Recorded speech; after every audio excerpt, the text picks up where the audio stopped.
Hey, welcome back to my channel. If you hear yelling, my kids are home. I had a really weird morning. I thought that my kids both had a dentist appointment. Turns out they don't. Turns out it's not till January, and the dentist appointment that I had written on my calendar was like pre-COVID. So yeah, that's just today, but we made a day for it.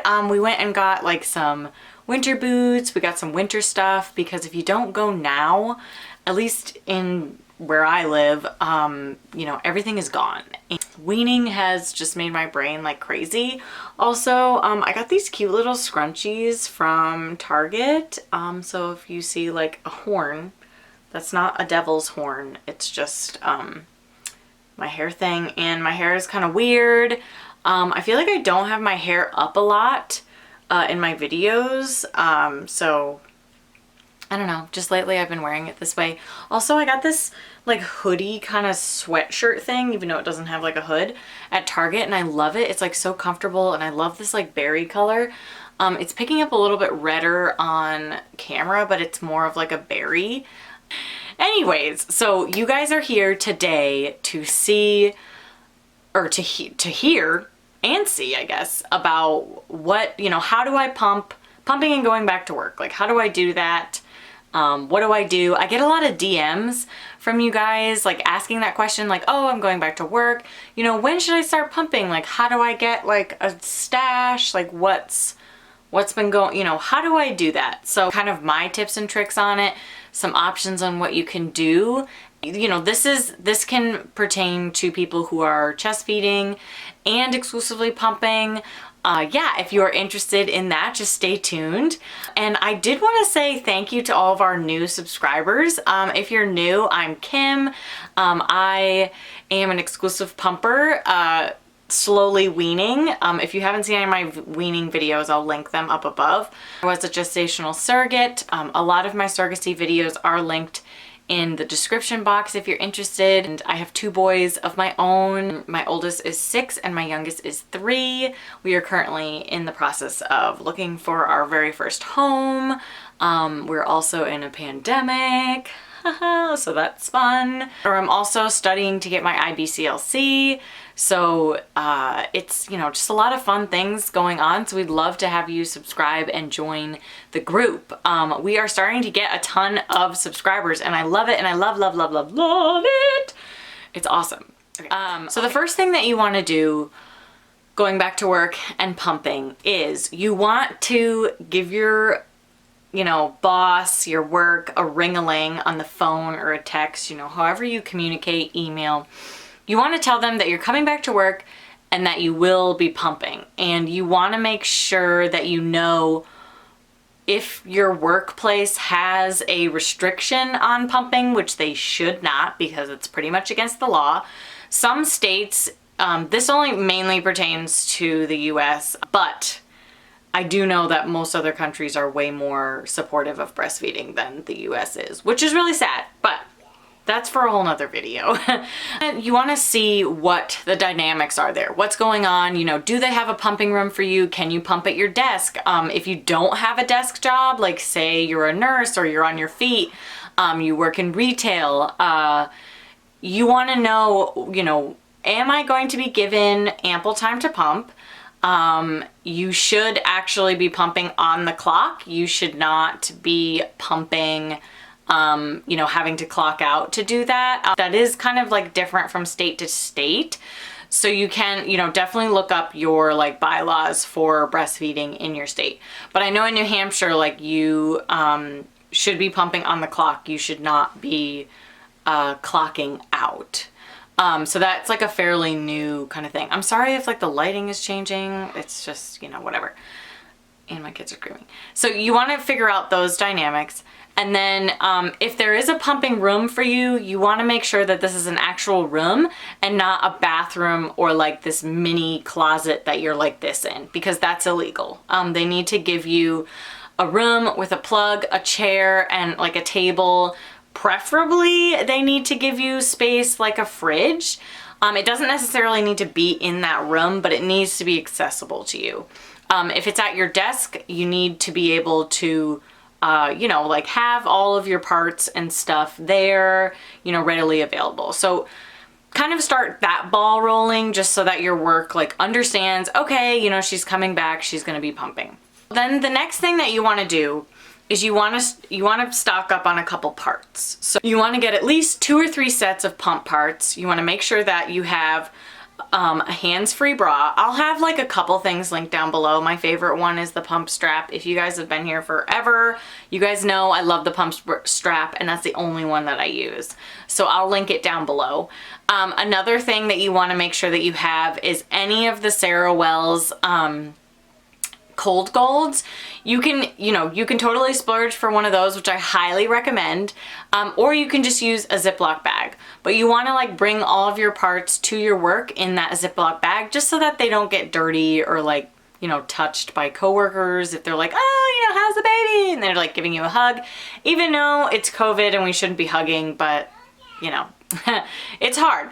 So the other thing that I also suggest is making sure that you have a nice pump bag to like keep everything in. You know, you want to make sure that you're bringing a pump bag, a cooler pack if you don't have access to a fridge. But then again, you really should have access. Like legally, you need a fridge because breast milk is considered food, and it's food for your baby. One of the biggest things that you want to make sure that you have is a good pump. So if you are like, you know, I don't know, like I just got the pump, you know, that my like insurance gave me, that should be fine. As long as you've used the pump a couple times and you're familiar with it, you really don't want to have that like first day back from work, you know, and then first day using the pump. Like you don't want to do that. That's not going to be fun. It's going to be stressful. You want to kind of like start using the pump before you go back to work, just so that you're familiar with everything and, you know, you're comfortable with the pump, and then also your body understands and recognizes the feeling of the pump and responds to the pump. So that also brings me to the next thing on like, when do I start pumping? Like, when do I get this stash for my baby when it's going to daycare? Like, when should I start that, you know? So my advice is like, start sooner rather than later, but don't pump like a crazy person. And that is mainly for people who are chest feeding, because you don't want to get like a crazy oversupply because you're pumping so much to try and get up this stash. That being said, for somebody who's exclusively pumping, it's a little bit different, and I'll get into that in a minute. But somebody who's chest feeding, you're chest feeding on demand. So what you want to do is pick one time during the day and pump, or use a Haka and catch all of your letdown and slowly let that build your milk supply. But if you just don't like the Haka, or you're like, you know, I need to start getting a milk supply in like 3 weeks, I would start pumping once a day. It should be roughly around the same time every day. Pump once a day. You're not really going to get any milk those first couple of days, because whatever milk you do get as a chest feeder is going to be extra. So your body, you know, you could be like, oh my God, I only got like an ounce. Like, what the heck? Like, how the heck am I going to have enough for daycare or whatever? Fear not. You just got to keep pumping and keep stimulating your body to make enough. Because right now it's confused and it's like, you know, what am I doing? You want me to make extra? Okay, well, hold on. Like, I got to catch up. So pick that one day a week one time a day to pump, and use that milk solely for your freezer stash for back to work. Another thing that you can do if you're finding that after a couple of days you're still not really getting a lot in ounces, you can try pumping in the mornings.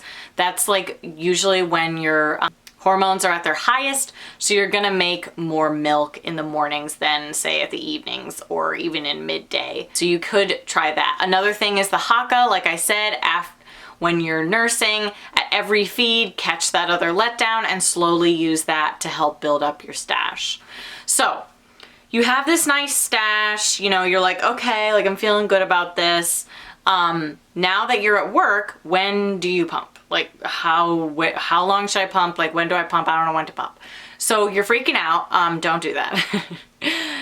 So you really, like, you're essentially there for 8 hours, roughly. I'm not really sure what your schedule is, but whatever it is, you know, you're gonna roughly be there for like 6 to 8 hours. So you wanna pump at least 2 times. I mean, 3 times would be great, but that's hard. So you wanna pump at least 2 times. So you get there at work, you know, you're like, okay, like, hey everybody, it's me, like, I'm back. I'm not really sure why I'm like acting this out for you guys, but we're just gonna roll with it.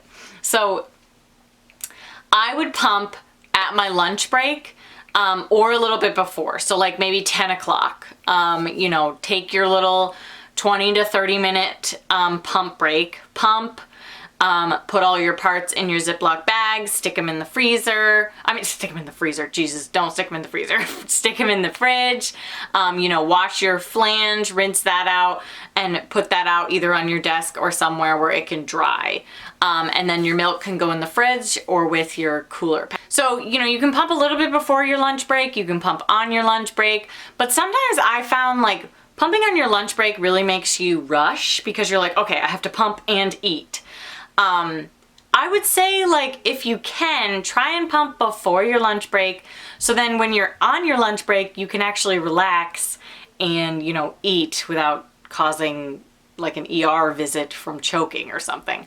The other thing is that it can be helpful to pump, you know, kind of midday, so like before, a little bit before you leave, or if you have a really long drive, you can pump in the car, which I know can be really helpful for some people, and use that milk for your freezer stash. So all that milk that you pump at work would be essentially for like the next day that your baby would go to daycare, like you could give that milk, or if you still have a freezer stash, you know, you just kind of like rotate it. So another thing that you can also do is, you know, if you know that you're gonna go back to work, you can try and find a donor local to you and buy breast milk. A lot of people do donate it for free, and you can look at your local hospital and see if you can get donated breast milk. But if you're really like hell-bent on breast milk and you're finding that you're just not pumping enough, you can look at donor milk. If you find that you're not pumping enough, which I feel like this happens a lot to moms, that they start out with a really good stash and then they're going back to work and they're pumping at work, you know, but they're not really pumping as much as maybe baby's taking, or maybe baby's taking a lot at daycare. The first thing that you want to check is how much are they actually feeding baby at daycare?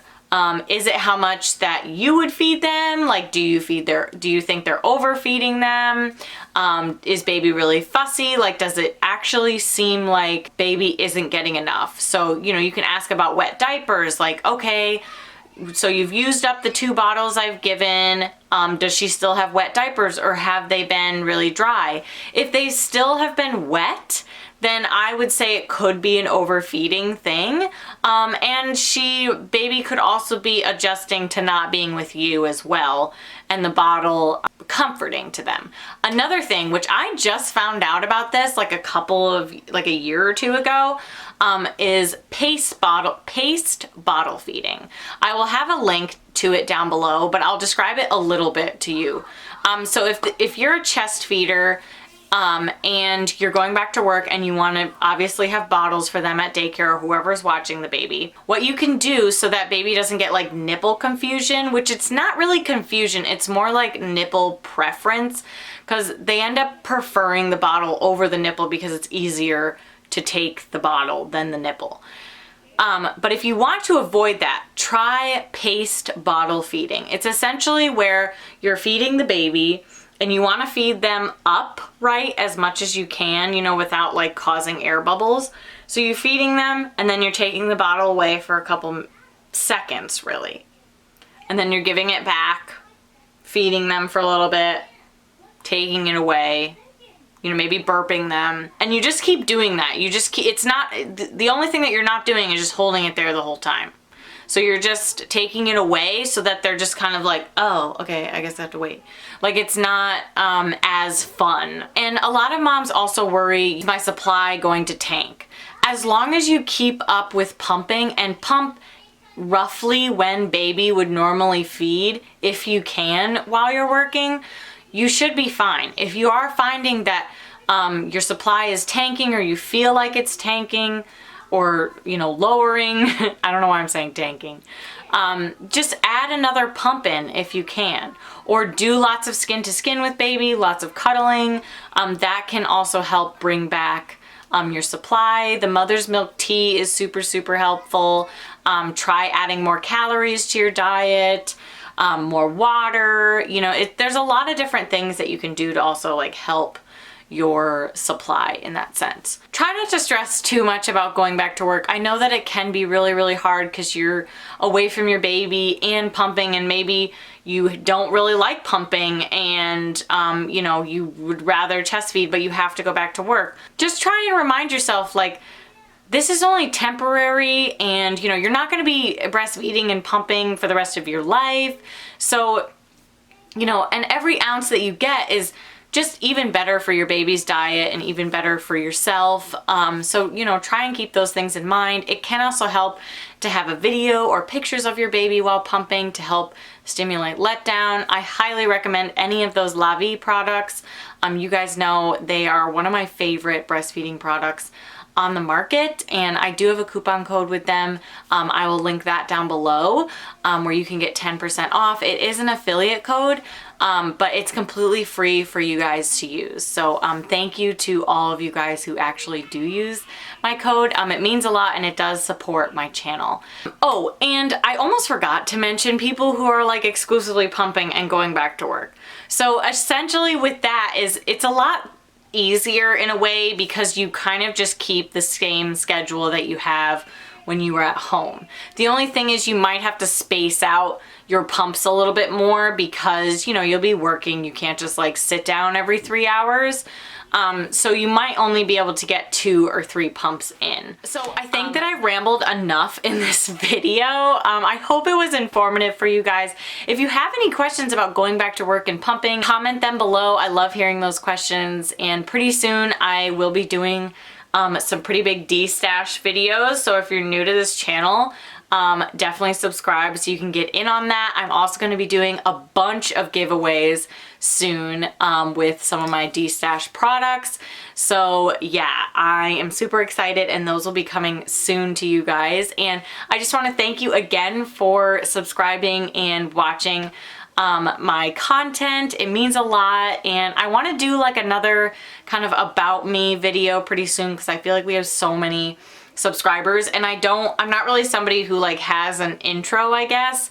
I don't know, maybe I should get an intro, and cause like whenever I see like new channels and I watch them, I kind of like the intro, but then as I've been watching them longer, like I hate the intro because it's like, oh my god, like this is just skip. So that's kind of why I don't really do an intro, because I just feel like it's like a waste of time. But if you guys are like interested in that, like, I don't know, you know, just let me know. But thank you again, and I will see you guys in my next video.